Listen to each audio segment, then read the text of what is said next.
Hello, പുതിയൊരു വീഡിയോയിലേക്ക് സ്വാഗതം. ഇന്ന് ഞങ്ങൾ വന്നിരിക്കുന്നത് നല്ല ഒരു കുക്കിംഗ് വീഡിയോ ആയിട്ടാണ്. കക്കയിറച്ചി ഫ്രൈ. അപ്പോൾ കക്കയിറച്ചി നന്നായിട്ട് ഉണ്ടാക്കിയിട്ടുണ്ട്, ഫ്രൈ ചെയ്തിട്ടുണ്ട്. നമുക്കൊന്ന് ടേസ്റ്റ് ചെയ്യാം. ഓക്കെ,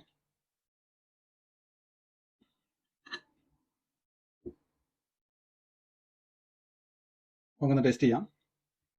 അതിന് വേണ്ടി എടുത്തേക്കുന്ന ചപ്പാത്തിയാണ്. ചപ്പാത്തി നല്ല കോമ്പിനേഷൻ. ചപ്പാത്തി, പൊറോട്ട, നല്ല ചോറ്.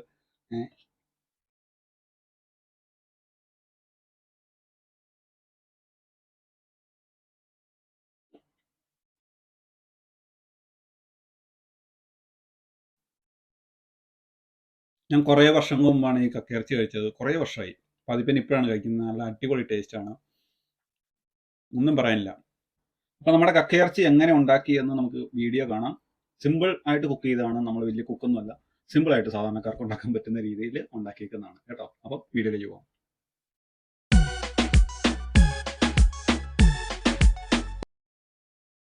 അപ്പോൾ ആദ്യം തന്നെ നമുക്ക് കക്കയിറച്ചി എടുത്ത് കഴുകി വൃത്തിയാക്കി അതിനെ മഞ്ഞപ്പൊടിയും ഇച്ചിരി ഉപ്പും ഇട്ട് നല്ല ചൂടുവെള്ളത്തിലിട്ട് നന്നായിട്ട് തിളപ്പിച്ച് വേവിക്കുക. ആ സമയം നമുക്കൊരു പാൻ എടുത്ത് നമുക്കതിലേക്ക് എണ്ണ ഒഴിച്ച് കടുക് പൊട്ടിച്ച് സവോള ഇട്ട് വഴറ്റണം.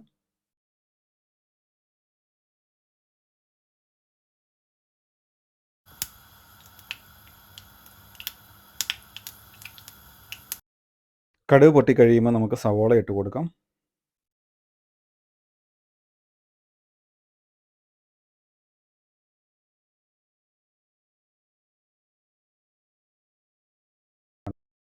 ഇനി അതിലേക്ക് നമുക്ക് ആവശ്യത്തിന് ഉപ്പ് ചേർക്കാം.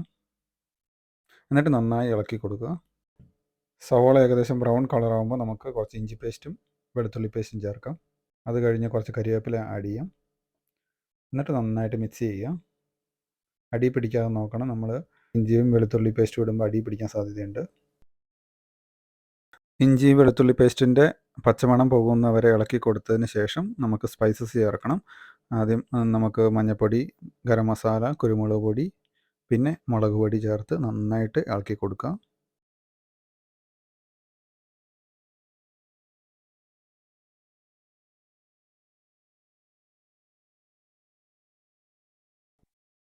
ഇനി നമുക്കതിലേക്ക് ചിരകി വെച്ച തേങ്ങ ചേർത്ത് കൊടുക്കാം.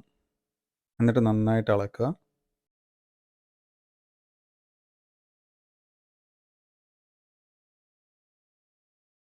ഇനി അതിലേക്ക് നമുക്ക് വേവിച്ച് വെച്ച കക്കയിറച്ചി ചേർത്ത് കൊടുക്കാം.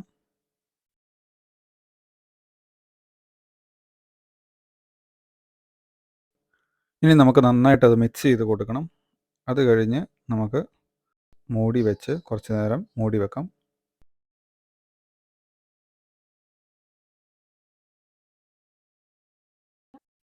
ഒരു 5 മിനിറ്റിന് ശേഷം നമുക്ക് ഇടയ്ക്കൊന്ന് തുറന്ന് നോക്കിയിട്ട് വീണ്ടും ഒന്ന് ഇളക്കി കൊടുത്തിട്ട് വീണ്ടും മൂടി വെക്കുക.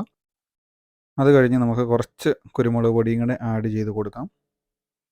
അത് കഴിഞ്ഞ് വീണ്ടും നന്നായിട്ട് ഇളക്കി മിക്സ് ചെയ്ത് വീണ്ടും മൂടി വെക്കുക. തീ എപ്പോഴും ലോ ഫ്ലെയിമിൽ തന്നെ വെക്കുക.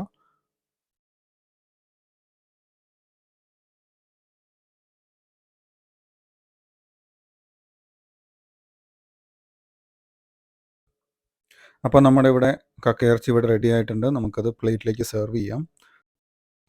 അപ്പോൾ നമ്മുടെ കക്കയിറച്ചി ഇവിടെ റെഡി ആയിരിക്കണം. ഇന്നത്തെ വീഡിയോയുടെ വൈൻഡപ്പ് ചെയ്യുകയാണ്. വീഡിയോ എല്ലാവർക്കും ഇഷ്ടമായെന്ന് കരുതുന്നു. ഞങ്ങളുടെ വീഡിയോ ഇഷ്ടമായാൽ ലൈക്ക് ചെയ്യുക, കമൻറ്റ് ചെയ്യുക, സബ്സ്ക്രൈബ് ചെയ്യുക, എല്ലാവർക്കും ഷെയർ ചെയ്യുക കേട്ടോ. താങ്ക്